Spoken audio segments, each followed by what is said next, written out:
In the stillness before dawn, the stones of an Istanbul courtyard gleamed with dew. A hush lingered over the city, broken only by the soft sweep of the Bosphorus tide against the harbor walls. To most, the Ottoman capital was the jewel of an empire. Domes rising in the morning light, minarets piercing the sky, markets alive with scents of coffee, saffron, and musk. But hidden behind thick palace walls and fortress gates lay a darker rhythm, one of discipline, fear, and carefully staged punishment. It was an empire that could dazzle with splendor while quietly perfecting the art of control. The Ottomans ruled for more than 6 centuries, spanning 3 continents and countless peoples. They inherited traditions from Byzantium and Persia, absorbed practices from Arab lands, and fused them with their own Turkic codes of honor and law.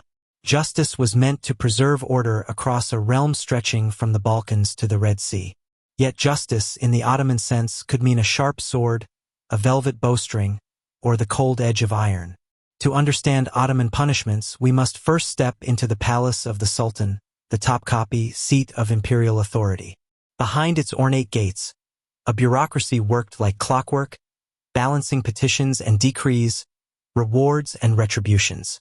The Sultan's household, his viziers, and the janissaries all functioned under a system where loyalty was prized and betrayal could end a life by sunset. Punishments here were not always public spectacles.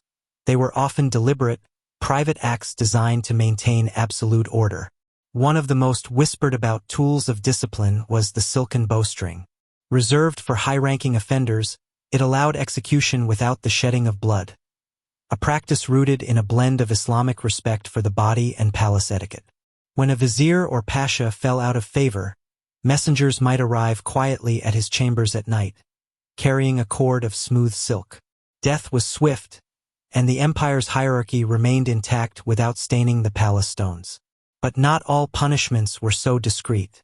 Step beyond the palace and into the bustling heart of Istanbul, where public squares doubled as stages for imperial justice. Their punishments served as cautionary tales. Thieves could face the bastinado, a beating on the soles of the feet delivered with a flexible stick. This method, common throughout the empire, was as much about humiliation as pain. By targeting a part of the body essential for daily work and movement, it left an imprint on pride as well as flesh. Travel to the empire's far provinces, from Bosnia to Cairo, and you would find a patchwork of local customs blending with imperial law. Judges known as qadis presided over courtrooms, weighing cases of theft, fraud, or rebellion.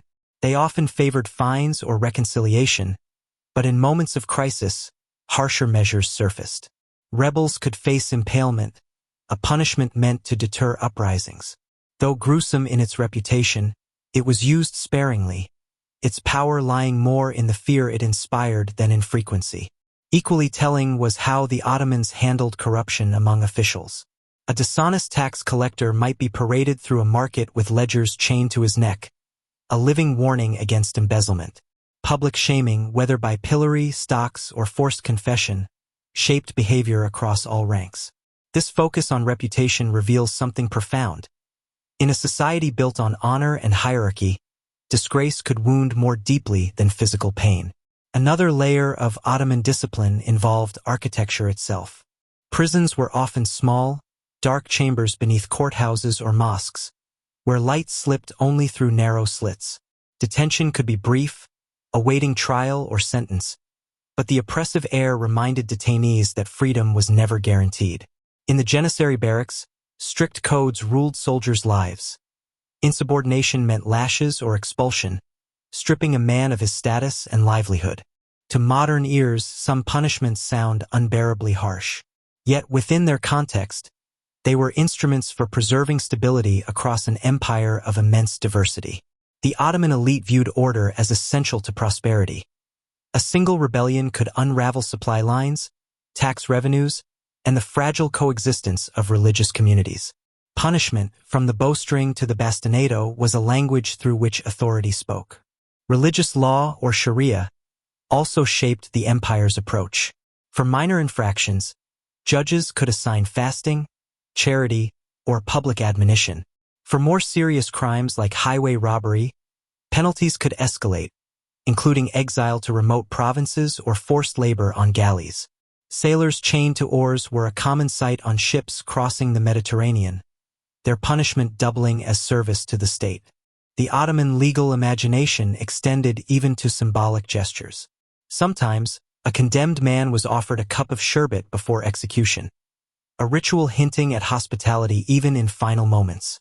On other occasions, an offender's turban might be knocked from his head in court, signaling disgrace before sentence was read.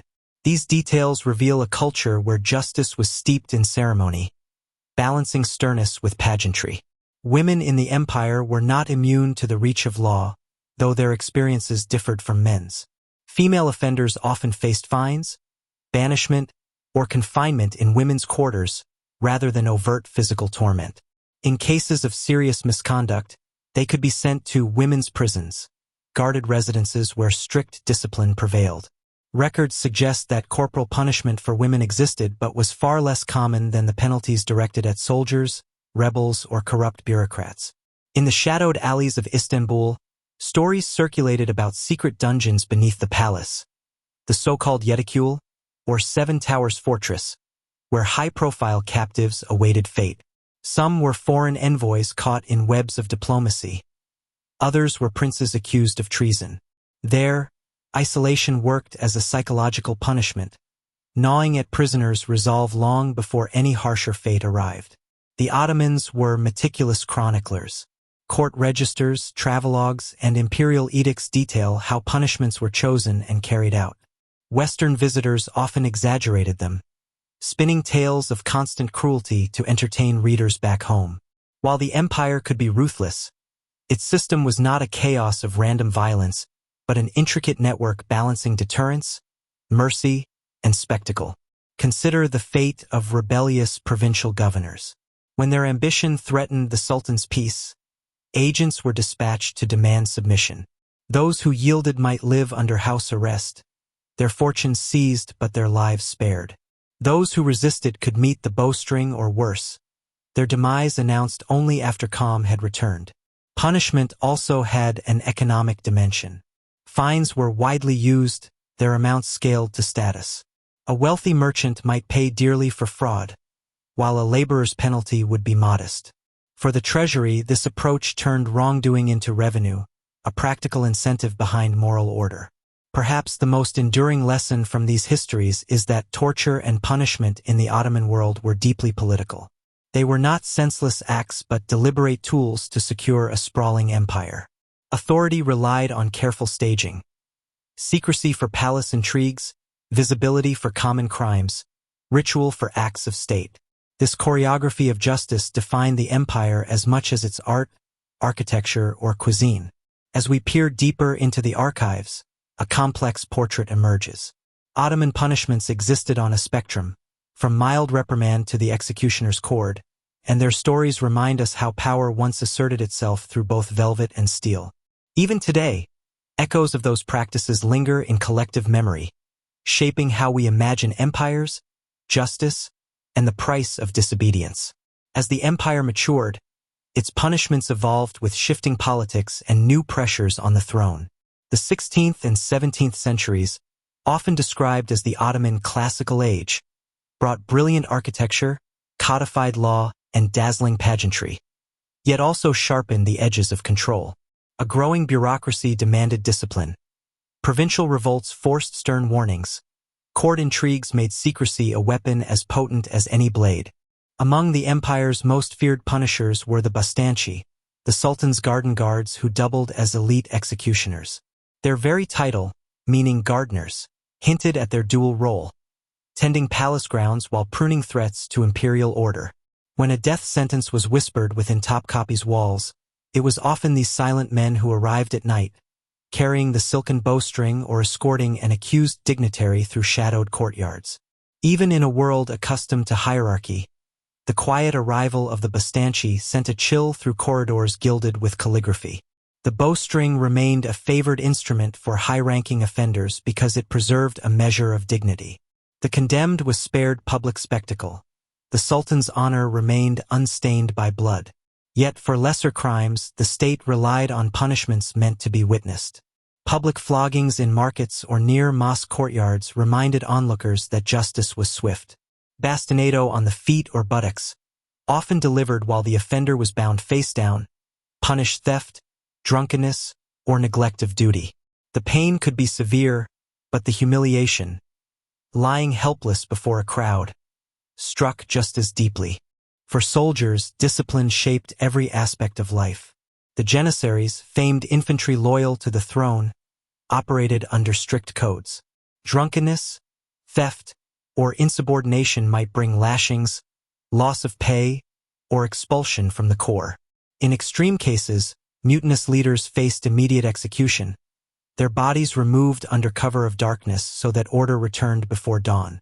Political rebels confronted harsher fates. In restive provinces, impalement or hanging in prominent squares served as grim deterrents.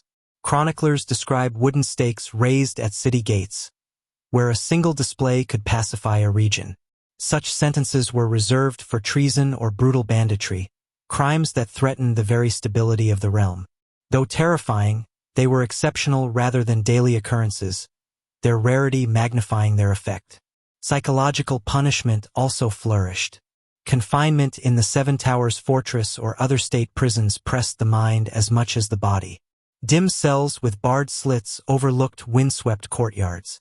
Prisoners, often disgraced officials or captured spies, endured months of silence punctuated by the echo of iron doors. Some wrote poetry or petitions to endure. Others lost themselves to despair long before judgment arrived. Ottoman law prized hierarchy but occasionally tempered it with mercy. A condemned vizier might offer a final plea, citing years of loyal service.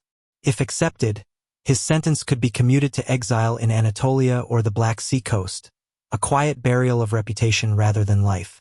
Even common criminals could petition for clemency, particularly during religious festivals when amnesties reflected ideals of forgiveness. Religion intertwined with discipline in complex ways. Sharia offered a framework for dealing with theft, fraud, or moral offenses, while sultanic decrees, the canon, addressed matters of state. Judges balanced these sources, aiming to protect community harmony. Fines, charitable donations, or ritual admonitions were common for lesser faults. Only repeated or dangerous transgressions escalated to corporal punishment. Maritime law added its own severity. Convicts sentenced to the galleys rode on warships or supply vessels, chained to benches under the Mediterranean sun. Hard labor at sea fed imperial logistics while reminding prisoners of the empire's reach. Some served fixed terms. Others rode until illness or royal pardon released them. Foreign observers often sensationalized Ottoman punishments, portraying constant cruelty to thrill audiences in Europe. In reality, severity coexisted with procedure. Many trials involved careful evidence gathering, witness testimony, and consultation with legal scholars. Even torture to extract confessions, though known, was circumscribed by religious jurists who warned against excess and demanded credible proof. Notorious cases illuminate how politics and punishment merged. During the turbulent 17th century, several grand viziers fell victim to sudden reversals of fortune. One might preside over lavish banquets one week and face the bowstring the next, accused of corruption or failure in war. These executions, though chilling, were meant to reassure subjects that no office stood above accountability. Ordinary people, too, felt the weight of discipline. Shopkeepers caught cheating on measures could be marched through bazaars with faulty scales hung around their necks. Bakers who sold underweight bread risked being tied to their own ovens, forced to endure the heat as a warning to others. Market inspectors patrolled daily, defending public trust through swift retribution. Gender shaped punishment in subtler ways. Women accused of theft or disorderly conduct were more likely to face fines, banishment, or confinement in women's quarters than overt flogging. In households, masters sometimes petitioned courts to correct unruly servants or concubines, but judges often sought mediation over cruelty. Records reveal a legal culture aware that excessive harshness could undermine domestic order rather than preserve it. The empire's handling of espionage reveals its pragmatism. Captured enemy agents might be interrogated with threats or brief pain, but information, not vengeance, was the goal. Skilled interpreters stood nearby, translating every word while scribes noted confessions. Once intelligence was gathered, spies faced execution or exchange, depending on diplomatic needs. By the 18th century, reformist winds softened certain penalties. Administrative exile replaced some executions. Structured prisons emerged to standardize detention. European envoys reported a gradual shift from spectacular punishments toward bureaucratic sanctions, reflecting a wider reorientation of imperial governance. Yet in moments of upheaval, janissary uprisings, palace coups, or provincial revolts, the empire reverted to uncompromising displays. Stability, after all, demanded visible strength. Culture and ceremony infused even grim duties. Before an execution, guards might serve the condemned a sweet drink or allow ritual ablutions, gestures of civility at life's threshold. Official scribes recorded every detail: the crime, the deliberations, the outcome. Justice was theater as much as law, and its script sought to reinforce the Sultan's supreme guardianship. When we step back, a layered portrait comes into focus. The Ottomans wielded torture and punishment not as chaotic violence but as instruments of statecraft. Some measures were undeniably brutal. Others were calculated to sting pride, restrict freedom, or remind onlookers of hierarchy. Together, they formed a repertoire through which an empire spanning deserts, mountains, and seas maintained unity. Today, the legacy of Ottoman punishments lingers in folk tales and historical debates. Tourists gaze at the heavy doors of the Seven Towers or the polished stones of Topkapi's courtyards, sensing shadows of long-past dramas. Scholars continue to parse legal codes and travelers' memoirs, separating myth from practice. They find an enduring lesson. Justice, in any age, reflects the anxieties of those in power and the fragility of order they seek to defend. Understanding this history invites nuance. It warns against caricature while acknowledging real suffering. It shows how grandeur and discipline can inhabit the same palace, how mercy and menace can spring from the same throne. Above all, it reminds us that behind every law, every sentence, stand human choices. Choices shaped by fear, ambition, faith, and the desire to hold together a world that might otherwise fall apart. As we leave the echoing corridors of the past, the Ottoman Empire's story speaks across centuries. It asks us to weigh justice carefully, to recognize the tension between security and cruelty, and to remember the cost when power cloaks itself in silk, iron, or polished wood. In those lessons lies the true legacy of an empire that ruled with splendor and severity, leaving a cautionary mirror for every age that follows.